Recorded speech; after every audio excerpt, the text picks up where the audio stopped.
Before Coruscant dazzled us in Star Wars, before the neon-drenched streets of Blade Runner's Los Angeles, there was another city, a first city, a planet-wide metropolis conceived not in a studio, but in the mind of a young science fiction writer in the 1940s.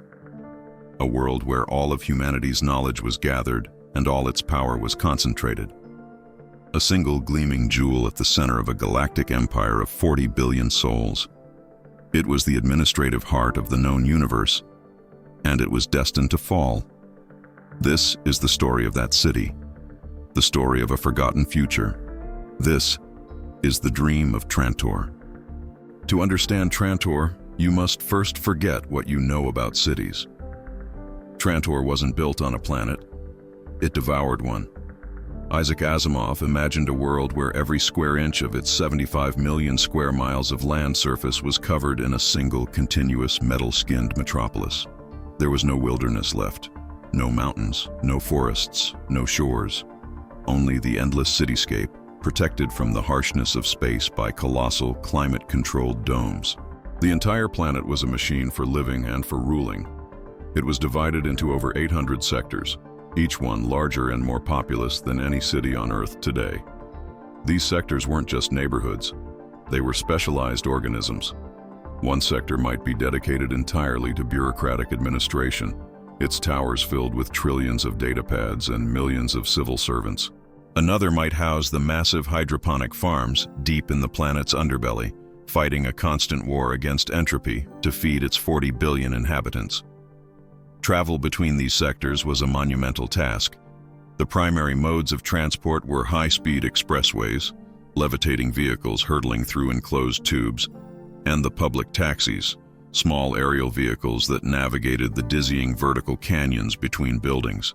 But for the vast majority of Trantor's population, their entire world was their sector. To travel to another was like visiting a foreign country. The sun was a myth to those living in the lower levels, a filtered, artificial light, their only concept of day. Trantor was a vertical world, a stack of civilizations where your status could be measured by your altitude. The higher you lived, the closer you were to power, and to the memory of a real sky. But Trantor was more than just steel and circuits. It was the galaxy's brain. At its very apex, both geographically and intellectually, sat the Imperial Library, later known as the Galactic Library. It wasn't just a collection of books. It was the sum total of all human knowledge, gathered from 25 million inhabited worlds across 1,000 generations. Every scientific paper, every historical text, every philosophical treatise, it all ended up here, a monument to the Empire's belief that what can be known can be controlled. And it was within this very library that a new, dangerous science was born. A man named Hari Seldon, a brilliant mathematician, proposed a radical theory: psychohistory. He claimed that while it's impossible to predict the actions of a single individual, the collective actions of quadrillions of people could be predicted with statistical certainty. Using complex equations, he could forecast the future of societies, the rise and fall of economies, and the currents of rebellion. Psychohistory was the Empire's ultimate tool of control. But when Seldon applied his science to the Galactic Empire itself, his findings were catastrophic. The model didn't predict stability, it predicted collapse. It foretold that this seemingly eternal, all-powerful Trantor, this heart of the universe, was doomed. Not by an alien invasion or a natural disaster, but by its own internal decay. The machine was simply too big, too complex, and it was beginning to rust from the inside. Hari Seldon's prophecy would eventually come true, and Trantor would fade into myth. But the idea of Trantor, the dream of it, that proved to be far more resilient than the city itself. It became a ghost in the machine of science fiction, a foundational concept that would be reimagined for decades to come. And its most famous echo is, without a doubt, a planet located at the center of a galaxy far, far away. When George Lucas began to expand his universe for the Star Wars prequels, he needed a center for his new republic. He envisioned a planet city, the seat of the Galactic Senate and the Jedi Council. The result was Coruscant. The similarities are not just striking, they are foundational.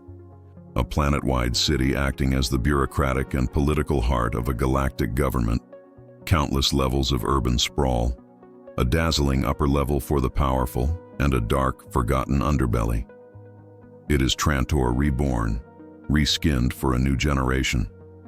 Lucas himself was an avid reader of classic science fiction, and the influence is undeniable. Trantor created the blueprint for the metropolis, the city-planet. It established the visual and political language for what a galactic capital should look like. So every time you see the speeders weaving through Coruscant's traffic, every time you glimpse its endless city lights, you are seeing the ghost of Isaac Asimov's original dream. A dream from 1942, still casting a shadow a long time ago, in a galaxy far, far away. But why does this idea, this dream of a planet city, hold such power over our imagination? Perhaps because Trantor is more than just a science fiction concept. It is a mirror. It is the logical, terrifying conclusion of our own trajectory. It reflects our greatest ambition: to conquer nature, to organize chaos, and to build systems so vast they seem eternal. It is the ultimate expression of humanity's desire for order. Yet, it also reflects our deepest fears. The fear of losing our connection to the natural world, of living under an artificial sun, completely detached from the soil that birthed us. The fear of becoming a tiny, insignificant cog in a machine so complex that no single person can possibly understand it. Asimov's story wasn't just about a city's fall. It was a warning about the fragility of complexity. It tells us that the bigger we build, the more catastrophic the collapse. The dream of Trantor forces us to ask uncomfortable questions. How much of our world are we willing to pave over in the name of progress? How much control are we willing to sacrifice for the sake of stability? Trantor is not a future we are likely to build, but it is a future we are, in some small way, already living in. Its ghost isn't just in Star Wars. It's in the steel and glass of our own sprawling cities. So, Trantor remains a dream. A beautiful, terrifying, and monumental vision of a future that never was. It's a testament to the power of a single idea to shape our culture, echoing through generations of storytellers and thinkers.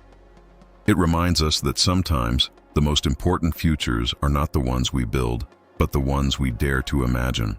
Here at the Future Past, this is what we do. We are archaeologists of forgotten dreams, exploring the most incredible visions of tomorrow that history has left behind. If you believe that these old futures hold the keys to understanding our present, then join our expedition. Subscribe, and together, let's continue to explore the futures that never were.